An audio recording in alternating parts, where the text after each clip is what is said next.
Bonjour et bienvenue dans Dakodak. En 5 épisodes, je propose de vous emmener à la découverte de l'intelligence artificielle. Prompt, ChatGPT, Midjourney, BI algorithmique.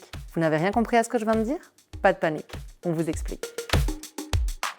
C'est un outil puissant qui peut générer des choses super. Enfin, il y a plein d'utilisations, mais comme toutes les techniques, ça peut être du pire et du meilleur, quoi. Vous venez d'entendre l'une des seniors qui, comme vos parents, vos grands-parents ou peut-être comme vous, découvrent peu à peu l'intelligence artificielle dans leur quotidien. Au travers de nos capsules vidéo, vous aurez également l'occasion de rencontrer des experts en la matière. Dans ce premier épisode, nous allons poser les bases. Qu'est-ce que l'intelligence artificielle? Quand et comment est-elle née? Pour répondre à ces questions, on s'est rendu à l'Université libre de Bruxelles, dans le bureau d'Hugues Bersini. Donc, je m'appelle Hugues Bersini et je suis directeur du laboratoire d'intelligence artificielle de l'Université libre de Bruxelles, professeur d'informatique dans cette même université. On a commencé par lui poser une question basique, mais pourtant pas si évidente. L'intelligence artificielle, c'est quoi? Alors, c'est une vieille discipline informatique qui date d'il y a maintenant presque 50 ans et l'idée a toujours été la même, c'est de faire un cerveau-machine, c'est-à-dire de faire un ordinateur ou éventuellement un robot qui se comporte au mieux comme les êtres humains avec les mêmes capacités que les êtres humains, c'est-à-dire raisonner, penser, réfléchir, apprendre, résoudre des problèmes. Par exemple, quand vous prenez votre voiture et que vous suivez Waze ou Google Maps, eh bien, c'est déjà de l'intelligence artificielle. Alors je ne sais pas vous, mais moi j'ai découvert l'intelligence artificielle fin 2022, quand ChatGPT a fait son apparition. C'est devenu un sujet de discussion entre amis et en famille, et il y a eu une foule d'articles et de reportages sur le sujet. J'ai par la même occasion appris un nouveau mot, l'intelligence artificielle générative. ChatGPT a été un moment clé. Pourquoi? Parce que d'un coup, vous aviez une intelligence artificielle qui avait réponse à tout, qui avait une espèce de connaissance encyclopédique, qui pouvait résumer les textes, traduire les textes. Donc ça devenait pratiquement tout ce que vous faites devant un écran d'ordinateur, vous pouviez être aidé par ChatGPT. Et on s'est rendu compte que du jour au lendemain, eh bien, ce n'était pas 1000 utilisateurs, ça a été très très vite des centaines de millions d'utilisateurs en très peu de temps. Donc on n'a jamais connu une utilisation logicielle aussi fulgurante qu'avec ChatGPT. Pour comprendre ce qu'est ChatGPT, on a poussé la porte de l'atelier du web à Saint-Gilles. Mathieu de Cartier-Dives, animateur multimédia et formateur en intelligence artificielle, y a lancé un atelier de formation autour de ChatGPT il y a plusieurs mois et ça ne désemplit pas.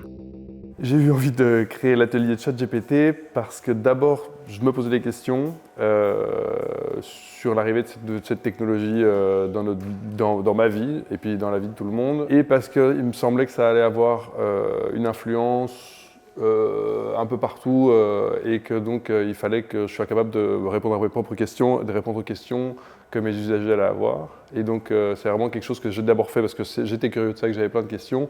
Et en fait c'est naturellement arrivé par après parce que au plus je me suis intéressé, au plus j'avais envie d'en parler. Et les usagers ont commencé à poser plein de questions jusqu'au moment où je me suis dit que c'était nécessaire d'en faire un atelier pour pouvoir l'expliquer et répondre aux questions des gens de manière plus structurée. Ça a eu un succès fou parce qu'on en parlait beaucoup dans les médias.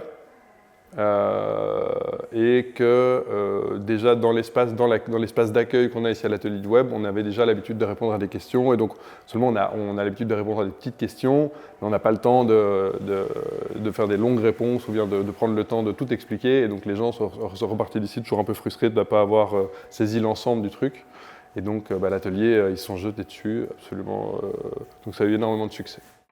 Pour comprendre comment fonctionne ChatGPT, il y a une autre notion avec laquelle on doit se familiariser, le prompt. On a demandé à 4 seniors de nous expliquer ce qu'ils en comprenaient. Si j'ai bien compris, mais c'est un mot que je ne maîtrise pas bien, c'est l'input. C'est la façon de poser la question, c'est ce qu'on demande. Un prompt, je n'en ai jamais entendu parler. Je suis incapable de l'orthographier. Je n'ose pas. Un prompt est une série de mots-clés que l'on donne à une intelligence artificielle qui, sur base de l'acte de données gigantesque, fait des associations entre ces données pour essayer de les structurer ensemble et répondre aux questions qu'il semble, ou à l'interrogation que semble comprendre de ce qui a été donné. Voilà. Ça, c'est un prompt. C'est donc un ensemble de mots-clés pour faire travailler une intelligence artificielle. Un prompt, c'est toutes les informations qu'on donne à la machine pour qu'elle puisse générer une réponse. Alors, oui, alors très simplement, donc quand vous utilisez ce qu'on appelle aujourd'hui les larges modèles de langage, donc style ChatGPT ou style Copilot, donc il y en a une foison, là maintenant ils sont une centaine de ces modèles de langage, eh bien vous devez taper quelque chose.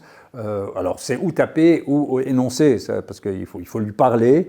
Et en fait, ce que font ces logiciels, c'est assez simple. À partir de ce que vous avez tapé, ils vont compléter. On dit qu'ils répondent parce que c'est des questions, mais vous pouvez aussi taper un début de texte et ils vont simplement, c'est ce que vous allez faire quand vous allez utiliser Word, vous allez taper un début de texte.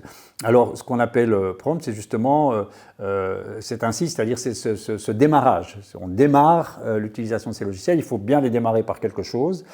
Et donc on écrit ce qu'on appelle un prompt et c'est l'entame, si vous voulez, de ces modèles de langage. Une fois qu'ils sont entamés, ils vont continuer d'eux-mêmes et puis voilà, vous continuez à discuter avec eux. Et chaque discussion, votre apport dans ces discussions, c'est ce qu'on appelle un prompt. En quelques minutes, on a déjà abordé pas mal de notions clés qui vont nous permettre de poursuivre ensemble notre voyage dans les coulisses de l'intelligence artificielle. Vous avez également aperçu Brigitte, Myriam, Pierre et Angora.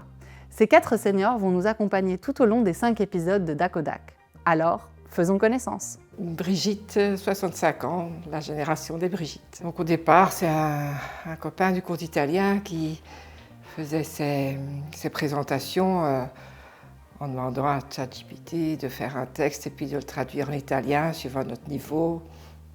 Bon, ça, j'ai jamais voulu faire parce que si je fais au cours, c'est pas pour me faire aider par l'intelligence artificielle. Mais donc, il m'a montré comment mettre l'appli, si je me souviens bien. Je l'utilise de temps en temps, donc c'est assez récent. Je l'utilise depuis 2-3 mois peut-être, pas souvent, et plutôt comme une source d'information en fait. Je m'appelle Pierre et j'ai 73 ans.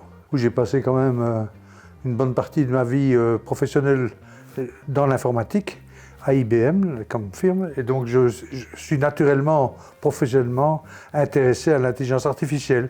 Et au moment où j'ai arrêté de travailler vers 70 ans, je me suis rendu compte qu'il fallait que je continue à m'intéresser à cela si je ne voulais pas être complètement dépassé. Angora, et je vais avoir 72 ans en septembre. Je me suis rendu compte que ça existait quand même depuis un petit temps. Mais je ne sais pas pourquoi, récemment, on a commencé à beaucoup plus parler de ça, et entre autres, je crois qu'avec l'arrivée, en tous les cas dans ma vie, de ChatGPT, est-ce que c'est depuis longtemps, j'en sais trop rien, mais donc c'est assez récent. Myriam, j'ai 67 ans, j'ai eu 67 ans. Comme tout le monde, j'utilise des moyens de communication avec la famille, WhatsApp essentiellement, parce que moi, ça me sécurise, c'est quelque chose que je trouve assez sécurisé, puisque le numéro de téléphone est, voilà, pas de côté public. Donc voilà, j'utilise WhatsApp, j'utilise des applis comme tout le monde et des trucs de localisation, enfin voilà, ce genre de choses. Après, à titre volontaire, moi je suis très très très réservée par rapport à tout ça. L'une des premières choses qu'on a faites avec notre petit groupe, c'est de se confronter à l'intelligence artificielle au travers d'une exposition de photos générée par des machines. C'était en 2025 au hangar à XL, et on a eu la chance d'y être accueillis par la responsable des expositions, Gabriela Torres Freyermuth. Avec le lancement de ChatGPT en 2022, on s'est dit qu'il faut faire un état des lieux et expliquer qu'est-ce qui se passe avec l'intelligence artificielle et les médiums photographiques. Au travers des salles de l'exposition, on a été étonnés par la qualité de certaines œuvres. On s'est interrogé sur la pertinence de certaines autres. On a rigolé, on a été émus. Cette visite a en tout cas fait naître plein de questions qu'on aura l'occasion de développer ensemble dans les prochains épisodes.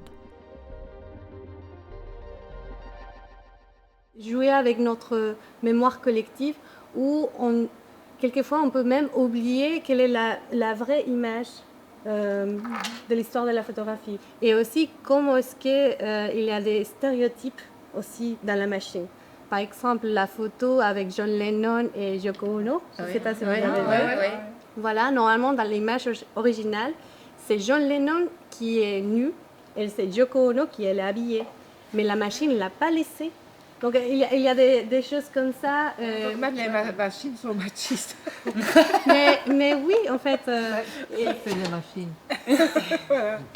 Pour le jeune qui aujourd'hui est en apprentissage, arriver dans un monde qui génère cela, nous qui sommes d'une époque où si c'était photographié, c'est que c'était vrai, hein, Ouais. je veux simplement dire que ça a quelque chose de vertigineux pour 2050. Ouais, ça C'est fait- c'est ça mon fait- sentiment ça- de vieux. Mais hein. pour nous, c'est C'est déroutant, maintenant par hein. rapport à l'information Ben, et tout ça. L'éducation visuelle, c'est super important. Et maintenant, dans le monde d'aujourd'hui, on doit se poser la question si l'image est réelle ou Tout le temps. tout le temps. Risque de manipulation par l'intelligence artificielle, incapacité à déceler le vrai du faux à l'heure où une image peut être créée de toutes pièces en quelques minutes par un logiciel, voilà quelques-unes des thématiques qui ont émergé après nos premières discussions. Nous aborderons ces questions en profondeur dans le 2e épisode de Dakodak, consacré aux dangers de l'intelligence artificielle.